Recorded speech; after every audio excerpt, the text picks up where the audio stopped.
Hello everyone, I welcome you to the CEC lecture series. I am Nupur Chawla, teaching English literature at Maitrey College, Delhi University. And today's lecture is titled Federico Garcia Lorca's The Blood Wedding. Now this lecture is part of the ongoing series on English drama, where we pick up plays either written by the British playwrights or plays which are written in English. So the play which is in consideration today, which is The Blood Wedding, was written in 1932, which is the 20th century, and it was written by Federico Garcia Lorca, who is a very celebrated Spanish playwright, and of course his play is available in English, and hence we consider that for discussion today. Now, if you look at the playwright, he was born in 1898, which is towards the end of the 19th century, and was around till 1936. So he, of course, did not live very long, as we can see from the years. And he was a Spanish poet, playwright, and also a theatre director. So, along with writing drama, he also has a very good collection of poems. And that's what establishes Lorca as as a celebrated name in Spanish literature in that sense. Right now, you see the other thing. So one thing that we are very clear of is that he is a 20th century playwright who wrote in the early part of the 20th century. Now, the next thing that we also need to know about him is that he was also a member of this group called the Generation of 27. Now, he was actually, quite a emblematic member of this group. That's what he's referred to as. Now, what was this group about? The Generation of 27 was a group which was mostly of poets who introduced the tenets of European movements such as symbolism, futurism, and surrealism into Spanish literature. Now, you see, this is a time, which is the early 20th century, is the time when in Europe one notices quite seminal literary movements. At the time, there's First World War, and of course Second World War starts in 1935. So at this point of time, we notice that a lot of experiment is seen in art. Different kinds of movements flourish at various points of time, starting from the end of the 19th century up until the middle of the 20th century. So, which is also what we call as broadly the literary modernism. So now within that movement of literary modernism, we had further sub-movements such as symbolism, futurism, surrealism, etc. Right? So now these were European in their reach. So we refer to them as European movements. Now Garcia Lorca was part of that group which kind of introduced the tenets of these European movements into Spanish literature as well. Right? So Lorca then became one of the links, along with of course the others who were part of the group, to bring that particular style of writing which was popular in other parts of the Europe to Spanish expression as well. So we notice that how in the 20th century, early 20th century, the cultural atmosphere, or in fact for that matter the socio-political atmosphere, impacted cultural output at various places across the world, right? And this is one instance of that impact that we talk about. Now, a third thing that we also say about Garcia Lorca, the individual or the artist, also is that he was gay and he suffered from depression. Now, the fact that he had this unconventional sexuality, yes, you see, it is also believed that he was in a state of depression. So perhaps one can say that, for him, this experience of unconventional sexuality was maybe not a very easy one, of course, because of social constraints back then. So one actually wonders that, Lorca's understanding of love, Lorca's understanding of, human intimacy then would be of importance, because we notice that how his own preference was the one that was not that was out of convention, and of course that would have preoccupied the mind of this playwright in some way or the other.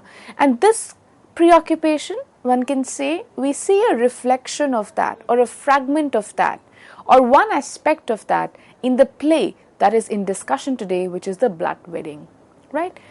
Now we also see, now if we look at his literary output and the history of what he has written, and particularly his plays. Now you see, in 1990 he wrote and staged his first play that was called The Butterfly's Evil Spell. That was the title of the play, right? Now it was a verse play which had dramatized the impossible love between a cockroach and a butterfly, with a supporting cast of other insects. Now you see, what do you notice here? This play was a verse drama, and it talked about, or it dramatized, the impossible love between a cockroach and a butterfly. So two very important things we notice here. First, that he has picked up the symbolist elements from the European movements, right? We see that he has taken up forms of expression that one might notice in the early 20th century literary movements in Europe, when he shows that kind of a love between cockroach and a butterfly. But you see, at the same time, when we say that it is a symbol, of course there's no link between cockroach and butterfly, which means what? That they are symbols of two people that are incredibly different, that are incredibly unconventional. And he talks about the impossibility of love between them, right? And there's a supporting cast of other insects. So perhaps, you see, now when we think of the impossibility of love that he dramatizes here, one can wonder that maybe it is coming from his own experience of his sexuality, which was unconventional, and therefore that also created let's say limitations for him to express himself in an open manner. So therefore that impossibility of love that he would experience day in and day out then gets represented in this play. But it's quite noteworthy for us to see that this play was not taken seriously. Maybe the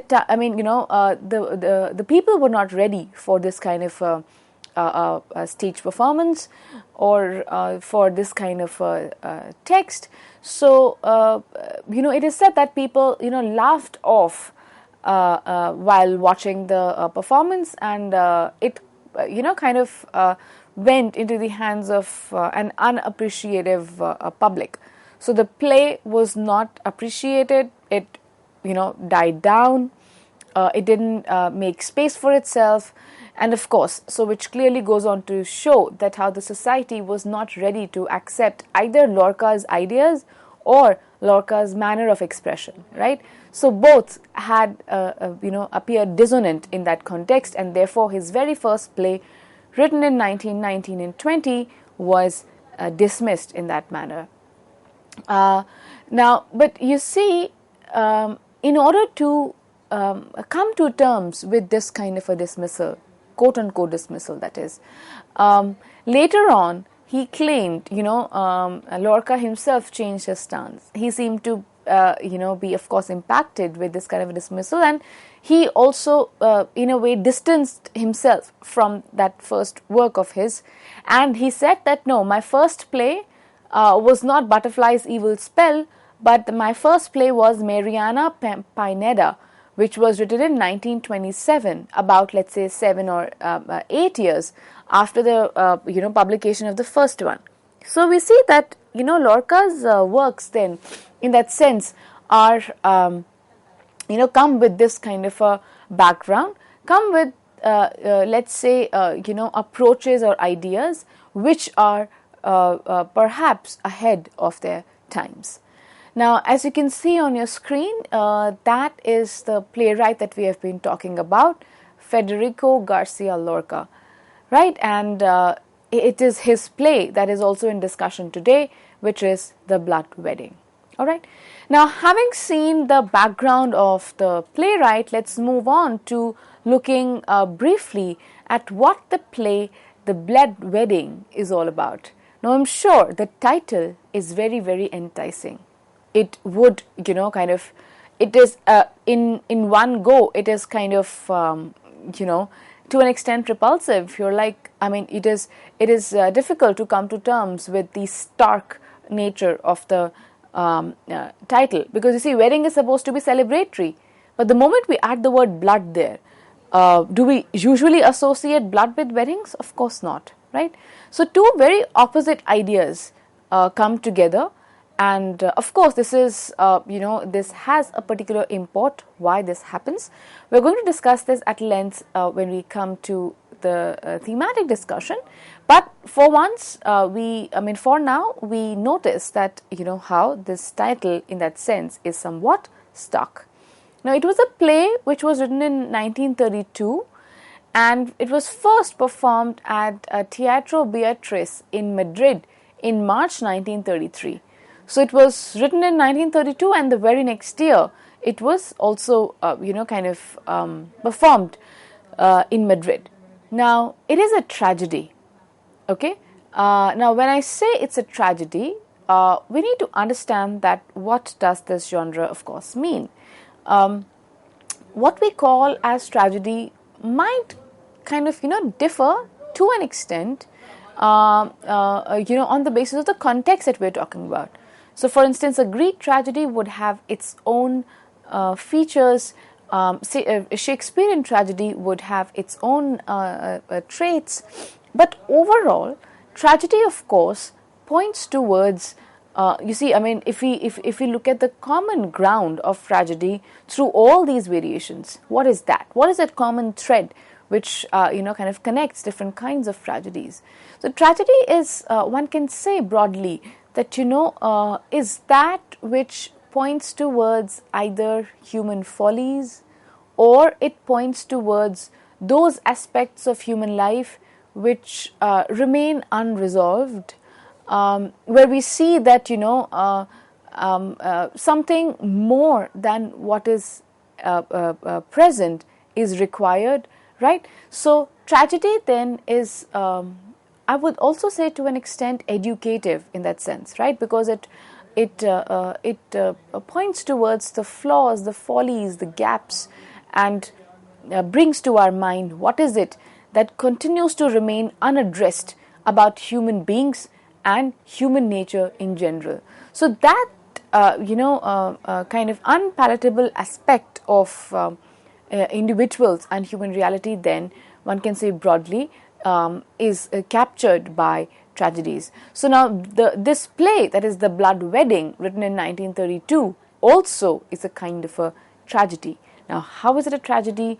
Why are we calling it a tragedy? That's something that we will discuss at length when we look at the themes. Now, we also need to know that this play is part of a trilogy, right? And the other two plays are The House of Bernarda Alba and Yerma.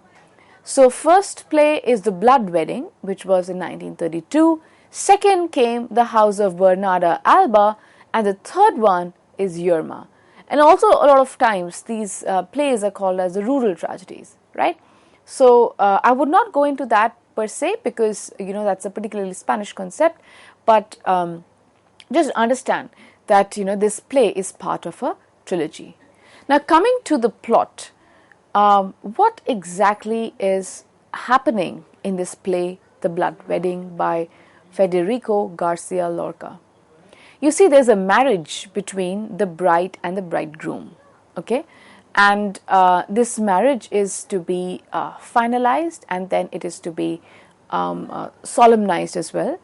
But the bridegroom's mother, you see, consents to the match, although she has her own reservations, okay? She is not very happy. Now, why is a mother unhappy, or why, or what are the reservations that the mother has, that bridegroom's mother has with the bride? Now, the reason are two. First, that the bride is known to have been involved with another man who's called Leonardo, and Leonardo he belongs to the Felix clan in Spain, and that clan was kind of responsible for murdering the bridegroom's father as well as his elder brother. Now, because the bride or the prospective bride is in love with a man from that clan, the mother is not very happy about this match. That how can she let her own son, her younger son, marry a woman who has very close connections with the clan that had murdered her own husband and her elder son, right? So we notice that this aspect of the family and family line right at the outset becomes relevant to the play's action, right? Now, a third important aspect of the plot is that now the bride's consent in marriage is also accompanied by deep anxiety. It's not just the mother who has her reservations, but it's even the bride who also is going through this anxiety. Now, why is that? Because she is somewhere secretly in love with Leonardo, who is now married to another woman, right? That is the other plot point, all right? Now, once we see this reservation on the part of the mother and the anxiety on the part of the bride, the third thing that we say is that, in this reality or with this backdrop, the bride and Leonardo, they flee together. Okay, most obvious that two young lovers, one getting grudgingly married and the other one already married, but their hearts are still together, so they decide to flee together. And then the play ends with the three women, the bride, the mother, and Leonardo's wife, mourning their lost men. Now, why are these men lost? It's because the question of honor, right? The moment the bride flees with Leonardo, who's a married man, right, there is a kind of a clash between the families, and in that clash, of course, there's a clash between the bridegroom and the others,